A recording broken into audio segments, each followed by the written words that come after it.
Have you ever read or heard that the simplest of blessings from the most innocent of person, even a child, undoes the darkest of curses from the most knowledgeable of sorcerers?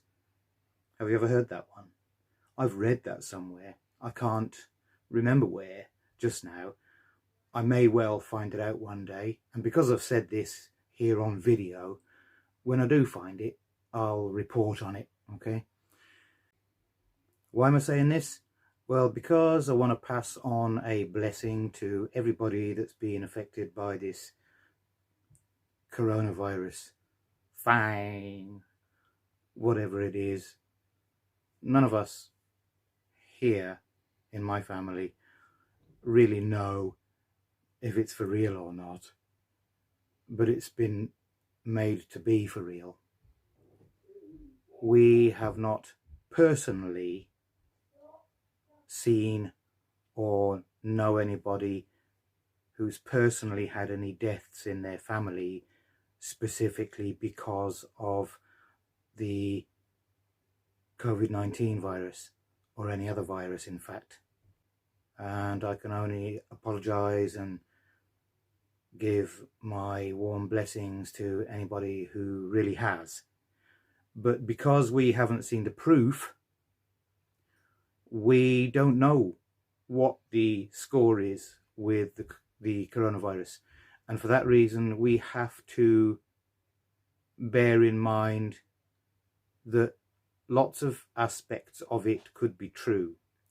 It could be a government created media con, or it could be a government created media panic. It could be a bioweapon that's being utilized to cut back or cull the human race by some amount, a millionth, a tenth, a quarter, a third, half, 3/4, 9/10, whatever. Who knows, really? So the blessing I wanted to offer is this. I've done hypnotherapy training. Go to your levels.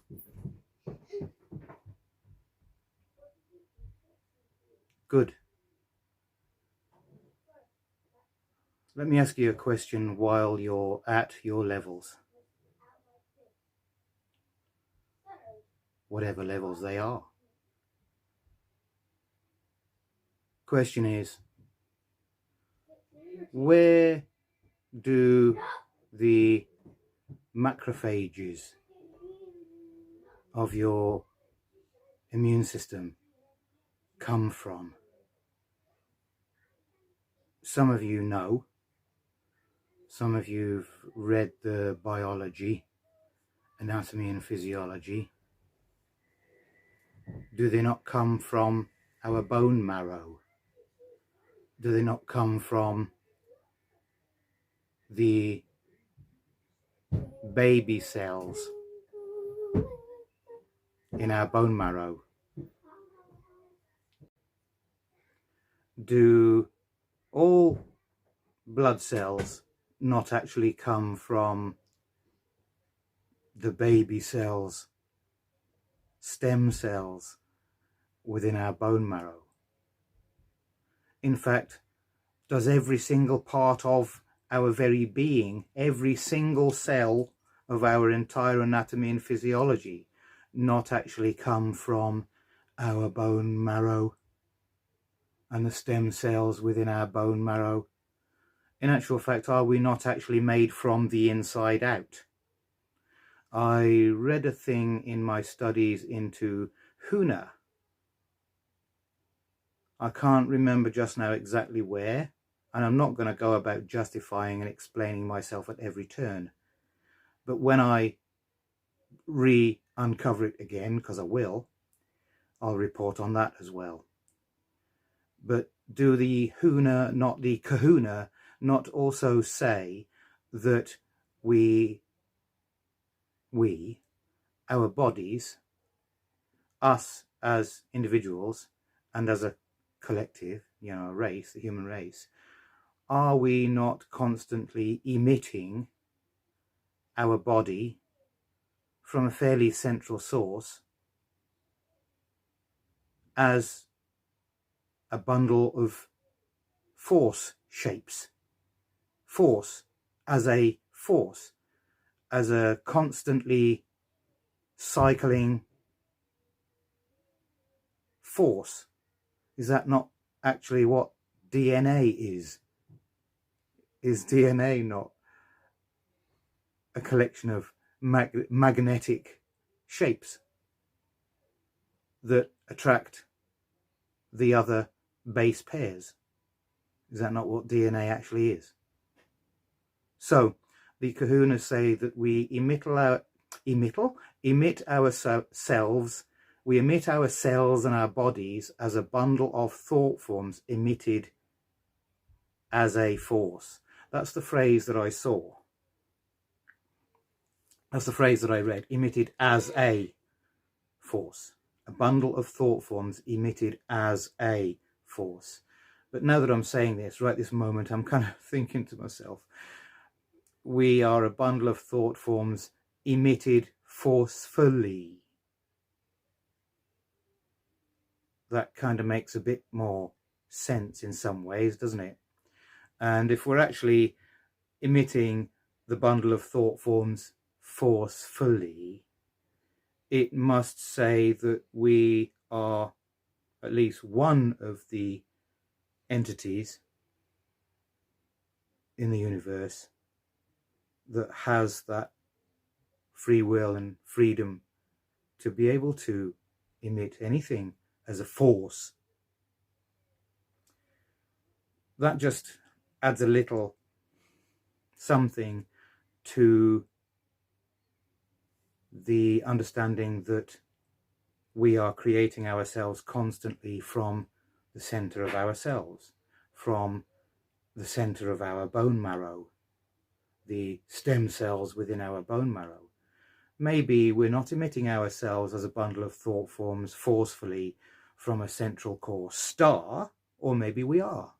Maybe we, just like the sun, just like every other speck of dust in the universe, is an exploding star. Maybe we're an exploding spark.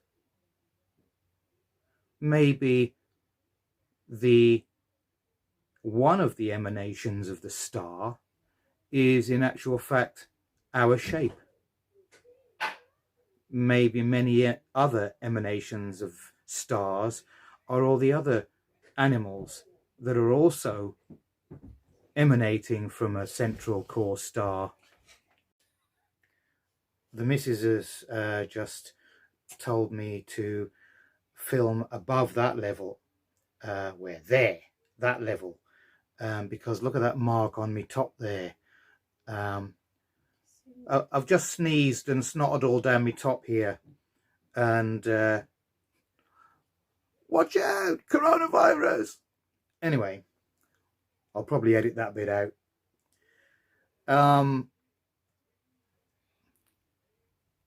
I've been working in the garden. We've only got a tiny postage stamp sized garden, like a council house estate, because where we live is kind of like a council house estate. So let's get back to the subject, shall we? Let's talk about this thing about emitting ourselves as a bundle of thought forms forcefully. We must have a mind to do so. If we're doing so forcefully, there must be a mind within us. We must possess a mind. And if we possess a mind, surely we can emit this bundle of thought forms so forcefully that we can decide on our very shape. Yeah? How much would you like to be able to decide on your very shape and your very wealth, especially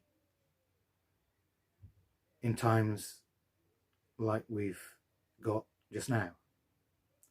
Was that a complaint? yay and nay.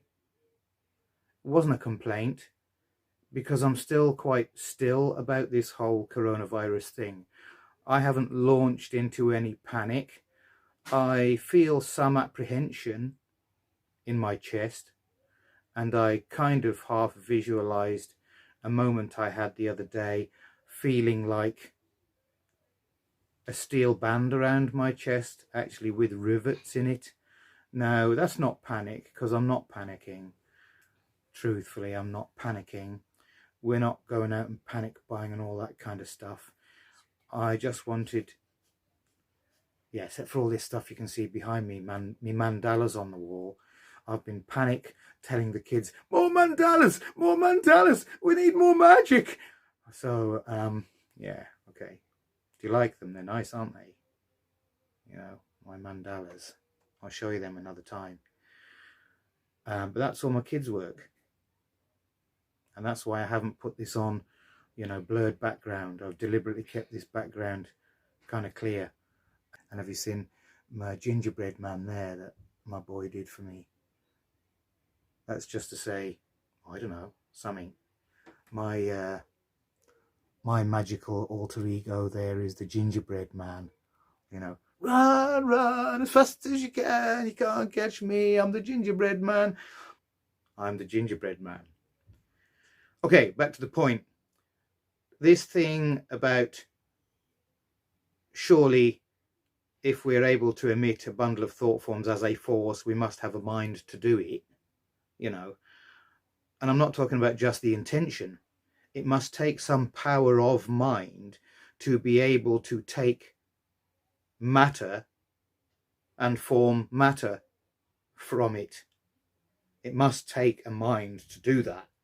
In a universe which is totally infinite, which it cannot not be, then there is a time and a place and a space where it doesn't take a mind to be able to emit a bundle of thought forms as a force that it shapes by its will. The Kahuna have this thing called Kino Lao. Now, I've just double checked that a moment ago, because it's quite a while since I've read my Huna books. A long time since I've actually read my Huna books. There's a lot of books I've got on these shelves here behind me that haven't had the opportunity to get out for a long time. So I haven't been able to read them. But I just checked out Kino Lao online. #1 on Google. The first post on Google, the one that opens up at the top of the page and gives you a paragraph and a picture. I'll just show it to you. Can we do that? I don't know if that is even going to be seeable on this camera. It's not focusing too well, is it? I'll just read it. Kino Lao, Hawaiian law, Makahiki I Hawaiian gods, 1st of September 2013. One term for this concept, Kino Lao, translates literally as many-bodied. Remember that, many-bodied. The myriad forms of the 400,000 gods that make up the Hawaiian pantheon. Every plant and animal, is an embodiment, is an embodiment of a god.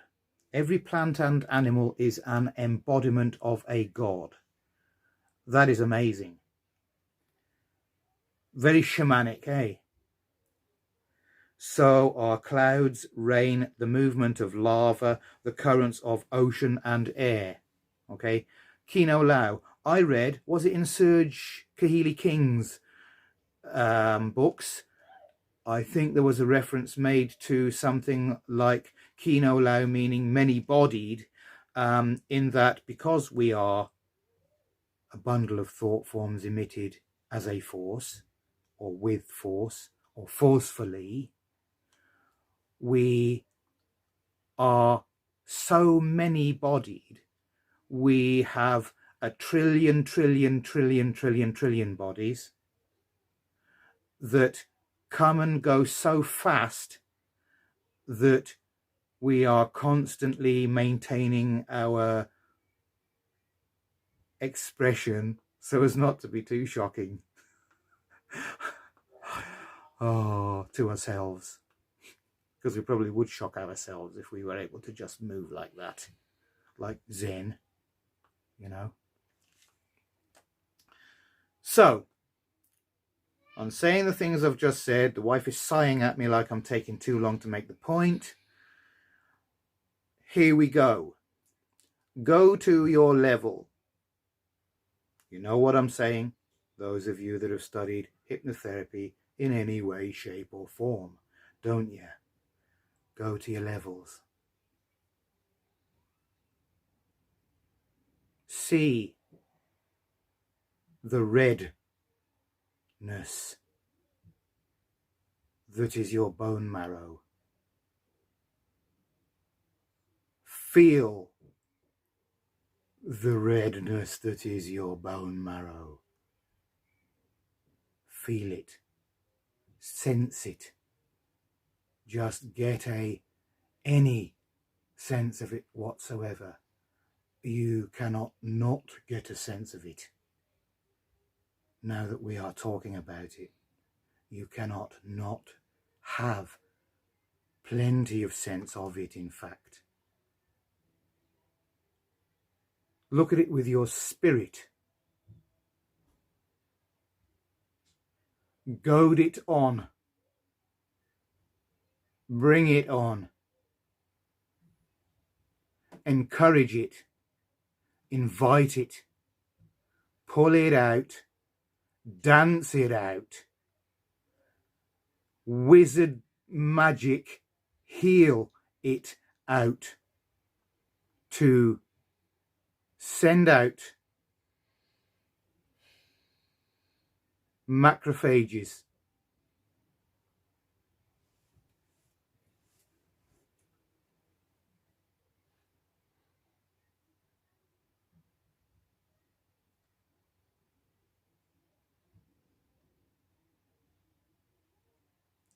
Send out psychic macrophages, like those psychic wolves that the dude from the movie Elektra, the one with Jennifer Garner in it, the wolf dude, send from the red spirit, because that's what it is in physical expression. So that's what it has plenty of in spiritual expression. Red, fight, frontline, total warrior. That's what it is. It is so stealthy that you cannot see it. It is so stealthy that bone will exist long after you're dead. It is so stealthy that you will still be able to get marrow from the bone for a long time.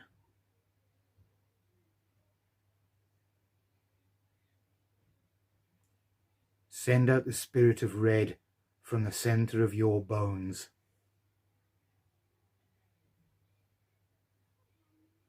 Send out the spiritual hunter wolves, red wolves of your spirit macrophages, hunting the planet for those antibodies that have been created in the bloods of people who have survived the corona infection and recovered. Your red wolves, psychic hunters, macrophage spirit hunter wolves Go to those antibodies, communicate with those antibodies, maintain their string with those antibodies, maintain their string with your bone marrow. Take a deep breath, hold it. I'm going to get you to hold it for as long as you possibly can. 60 seconds. 59, 57, 56, 55, 54, 53. And as you're holding it, sense what you sense in your body. Feel that. Imagine that Obi-Wan Kenobi is in the Death Star, turning up that power on that console that he was standing on. He's turning up that power. Where are we at? About 30, 29, 28, 27, 26. Getting hard for you? Good. 24, 21, 17, 22, 19, 14, 11, 4, 7. Okay? Breathe out. And as you breathe out, allow all of that to permeate outwards to your skin, right out to the skin, all the way through every cell of your body, right out to the skin. Vibrate it out into the atmosphere around you, into your aura, out to the edges of your most immediate auric level, shell, whatever you want to call it. Maybe a foot from the body. Bathe in that. Allow it to explode outwards into your building, office, business, house, street, town, city, county, country, planet, system, universe.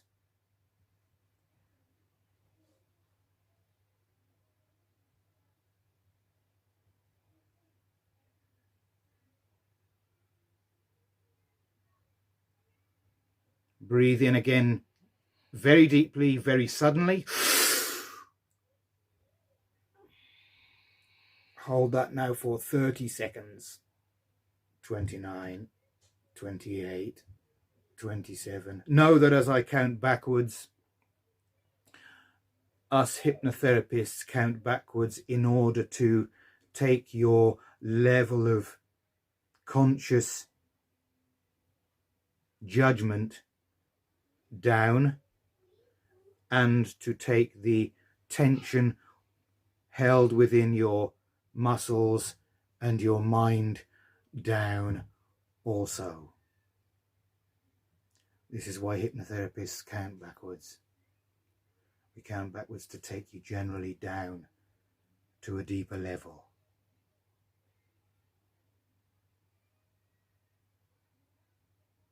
Breathe it out again and explode it even more solidly out to the far reaches of the universe.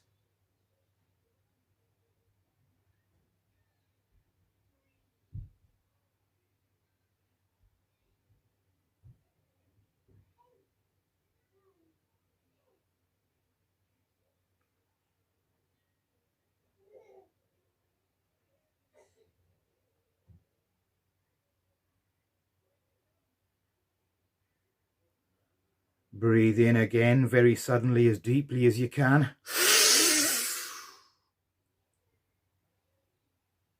Hold it again, this time for the count of 15. 12. Down, down. Release all tension. Release, release, release. Let it go. go down into deeper levels, down into deeper levels, down into deeper levels. Blast that energy out, radiate it out from your central core star. Radiate that energy constantly. Blaze like the sun.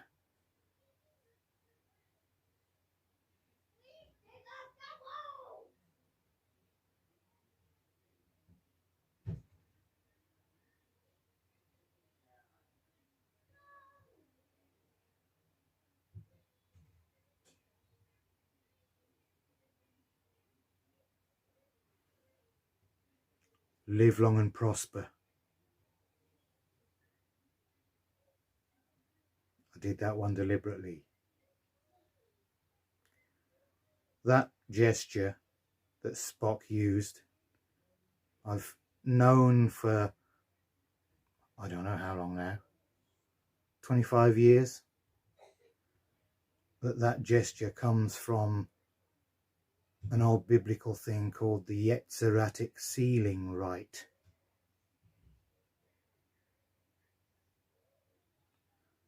Imagine if you had some giant psychic hammer,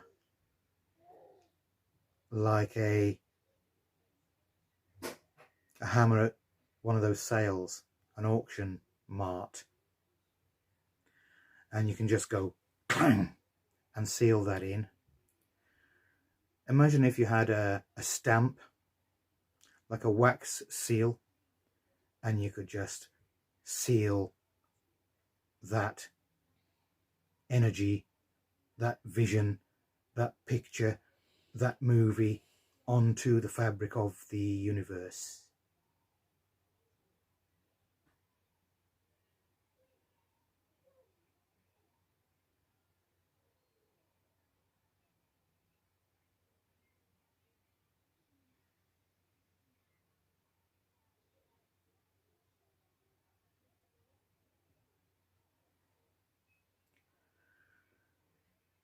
Now, every one of us has a gesture. When you're looking at a building and you're saying, you know, how do you know it's actually there? How do you know that car is there? You know, you go, well, because it's right there in front of me. You know, this is an expression that you do, that we do, that people do. It's a way they express that something is actually literally physical matter that they'll bang their head against if they walk against it, or, you know, they'll bump their foot off it. You know, it's physical matter. It's there, isn't it? Like you touch it, donk, you know, bonk, thump, thud, whatever. These are expressions that people use to demo that something is actually there and real and physical, and they bounce off.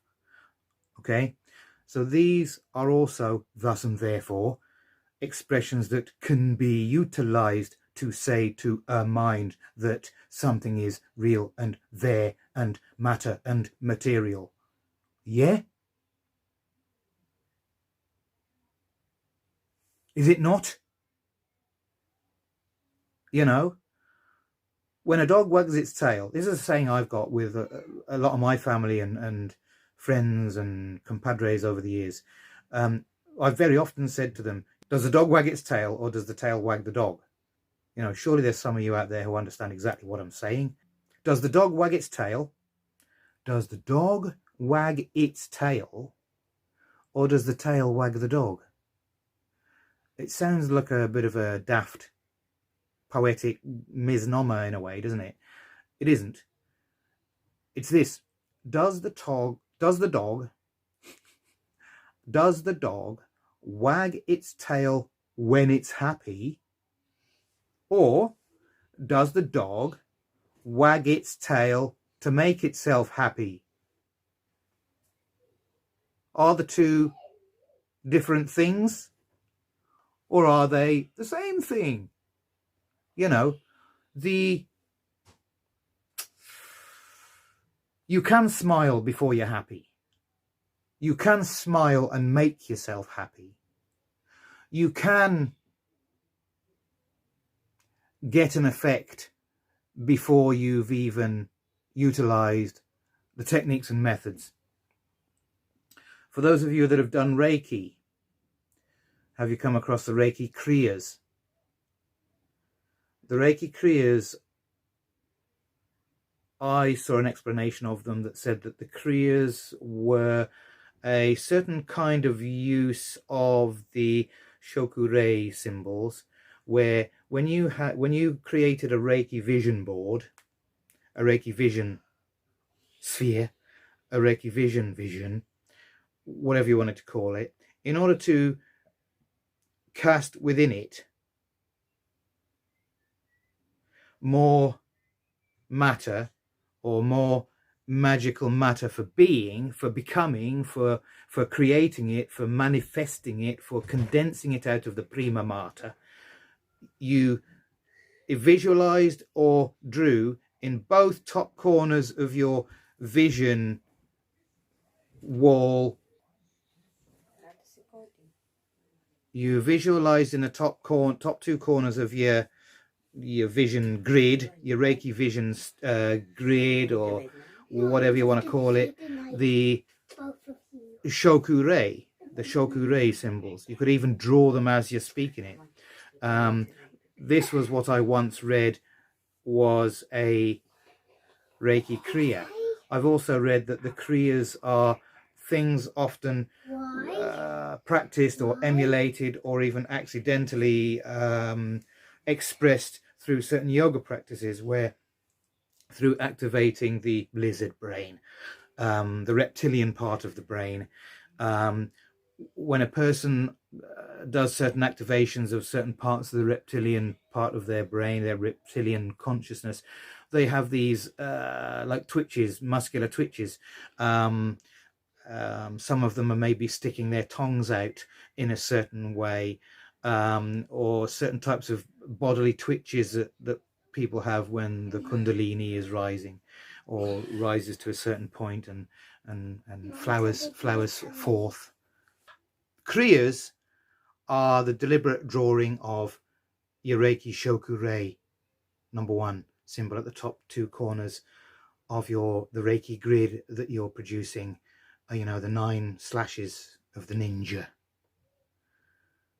the 9 grid, and the Kriyas they draw in the top right and left corners in order to somehow magically give a border, a form in the magical realms to that vision, to the edges of that vision, to that vision as a vision, to that vision as a Reiki vision, to that Reiki as a Reiki chi ball being created.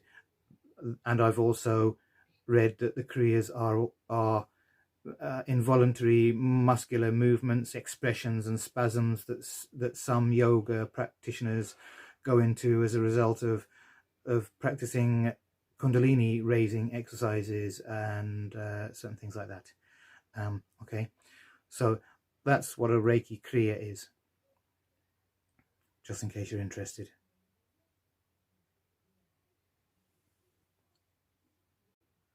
So what have we done? What have we covered? We've covered how our macrophages come from our bone marrow, and our bone marrow is very long-lasting, resilient, powerful, red spirit, red body, red malleable being, red shapeshifter, warrior, armed with dangerous things that can eat parasites for their lunch, and that we can also send out astral, red, hunter, wolf, information gatherers via remote viewing astral projection, hunting down the antibodies of people who've contracted the COVID-19 virus and suffered all the symptoms and recovered. And we can bring that information back to us. We can maintain a link with those people and bring the information back to us. Ooh, how long would that take? Now!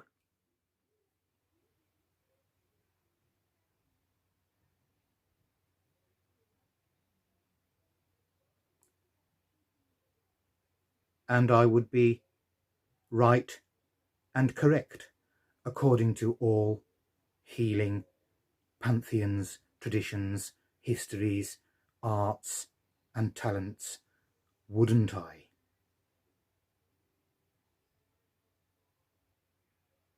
Wouldn't you? Wouldn't we all, in being able to do that? And besides, despite whatever else may ever be thought, written, decided by whoever, if we were ninja master, medic, wizard, healers, not necessarily practicing within a given art, but if we were totally freelance, 47 of us running, we would be able to do it like that, wouldn't we? Or like that. Instant. Out, collect the information, back, run it through our bone marrow, explode it out to the entire universe so that whatever that thing is gets wiped out real fast. Or tamed real fast. In an order that we can grow to the next level by it, through it, for it, because of it, after it, before it. Aren't we? Now. Aren't we? Now. Aren't we? Now.